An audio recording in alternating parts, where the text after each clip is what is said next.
Hello, everybody. Welcome back to Pacers Daily. I'm your host, Hery Acosta. Like always, thank you for all your support, subscribing, everything. It really helps out the channel. Let's hop straight into it. Let's talk about the New York Knicks, which is our next matchup tonight at 7. They're coming off absolutely big win, winning the NBA Cup championship, which they will not be hanging a banner.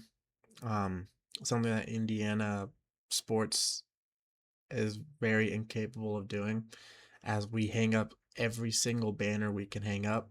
Especially if you've been to a Colts game, you see AFC South championship banners, AFC championship banners. Basically, if we have a good season, it's getting hung up pretty much. But big win for New York. Congrats to them. I was hoping for the Spurs on that one, but can't always get what you want. But they go into this game. A few players might end up sitting out with small injuries. OG and Karl-Anthony Towns both dealing with some knee injuries, while Hart and Robinson are both dealing with ankle injuries and abdomen injuries, respectively. So it's just they're gonna most likely not play. Kind of regroup since they are, 18-7 compared to our 6-20.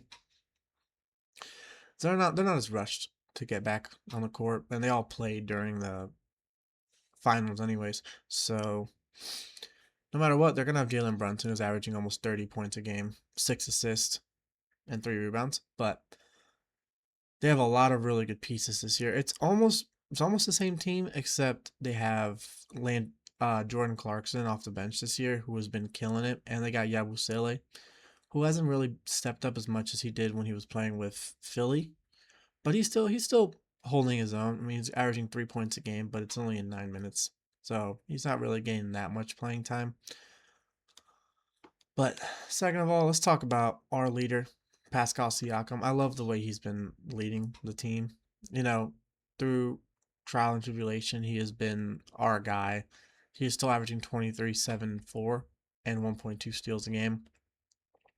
All his numbers except his rebounding are up from last season.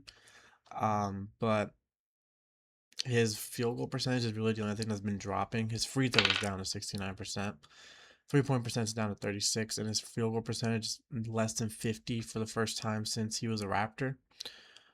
So there's still some things obviously that we have to work on, but overall he is taking more shots because Halliburton's on the court, and he's just trying to make sure that the team stays united and just be able to actually play our game. But overall, you know, we do need a lot more from some people. I mean, Mather's averaging 20, Nembhard's averaging 17. Neesmith, when he was playing, was averaging almost 16 points a game. Toppin was averaging 14 when he was on the court. But, and then Q was averaging 10. Everyone else is averaging less than 10 points a game, which is unusual if the Pacers don't have 7 or 8 people averaging over 10. But it's just kind of the world we're in right now. And then I was looking at some comments from last video.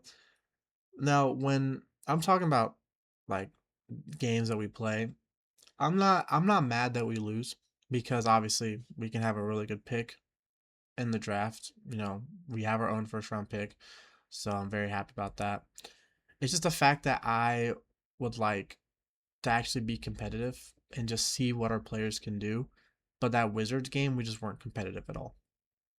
It just looked like we wanted them to win. We didn't want to make baskets. We didn't want to play good basketball. That's all I want. I just want to be competitive. I don't really mind if we lose, just because I mean sometimes you got to tank, especially when your best player is out, especially when you have a lot of injuries. I do agree. I mean, I could definitely could relax a little bit more about the way we've been playing, but I do just want to see more competitive basketball. Um, it's just all that's all I want. I just want us to be competitive. Whether if we lose by 2, okay, at least it looks like we actually held our own. Because what I'm trying to initiate is the fact that if we can, you know, lose to the Bucks by 2 points. So the Bucks were very competitive with Giannis. Now obviously he's out, but we can lose by 2 to the Bucks, or we can lose by 3 points to the Nuggets. These are really good teams that we're losing to by only 2 or 3 points without our best player, without our best defender, without you know our best bench player. So that's just stuff that I really want to look at to see if next year we can beat these teams. convincingly too. So that's all I really wanted. I really just wanted our team to kind of be more competitive and just play a little better. I don't mind if we lose. Obviously, a good first round pick would be great, especially if it's top four. This is an absolutely monumental draft class. So hoping for something good. And then last but not least, talk about 2026. I kind of just summarized a little bit, but it's gonna be a very important season. Now this year is a little bit of a lost season, but next year we're gonna have championship aspirations.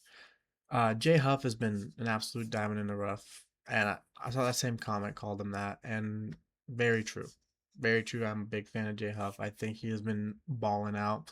Could be a little bit more consistent on the offensive end, but on defense, he's a menace in the paint, blocking everyone's shots. Just someone who we got for very low value, and he's been putting up crazy numbers. He's been having an overall better season than Miles Turner, which I'm very happy about. But 2026 is gonna be one of those years where we really got to show who we are. While this year is a little bit of a, eh, next year's we got to go up. We just keep going up. If this is our rock bottom, then that's perfect. Just go up from there. That's all I say. When you hit rock bottom, only way up, only way from there is up. But as always, I'm your host, Hery Acosta. This is Pacers Daily. Boom, baby, and go, Sirs.